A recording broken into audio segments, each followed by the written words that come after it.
ঈদযাত্রা নিরাপদ করতে ঈদের আগে ও পরে মোট 10 দিন বাল্কহেড চলাচল বন্ধ থাকবে, এমনটা জানিয়েছেন নৌ পরিবহন উপদেষ্টা ব্রিগেডিয়ার জেনারেল অবসরপ্রাপ্ত এম শাখাওয়াত হোসেন। স্টে সেফের ডাবল লেয়ার প্রোটেকশনই পিরিয়ডের হেভি ফ্লোর দিনগুলোতে আমাকে রাখে নিরাপদে। Stay safe. দুপুরে ঈদযাত্রা নিয়ে বিআইডব্লিউটিএ এবং লঞ্চ মালিকদের সাথে বৈঠক শেষে সচিবালয়ে এই কথা জানান তিনি আরও জানান, ঈদের আগে 3 দিন এবং পরে 7 দিন বন্ধ থাকবে বাল্কহেড চলাচল। ঈদ সামনে রেখে উত্তরবঙ্গের রৌমারী থেকে চিলমারী পর্যন্ত নতুন নৌ রুট চালু হচ্ছে বলেও জানান উপদেষ্টা। এই রুটে 2টি ফেরি চলবে, যা সংযুক্ত করবে জামালপুরের সাথে। এ সময় উপদেষ্টা জানান, গাজীপুরের টিএনজেড মাহমুদ গার্মেন্টস সহ বেশ কয়েকটি কারখানা মালিকদের সম্পত্তি বিক্রি করে শ্রমিকদের পাওনা পরিশোধের নির্দেশ দেওয়া হয়েছে।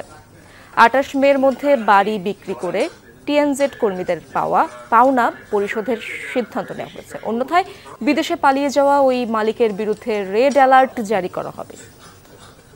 বাল্কহেড যেটা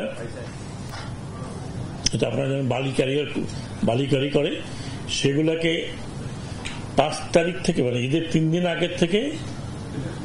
আগের থেকে ঈদের পরে 7 দিন ইনক্লুডিং ঈদ এটা চলাচল করবে না, টোটালি বন্ধ। দিনেও না, রাতেও না। রাতে স্পিড বোটগুলো চলাচল না করে সেই ইনস্ট্রাকশন দেওয়া হয়েছে।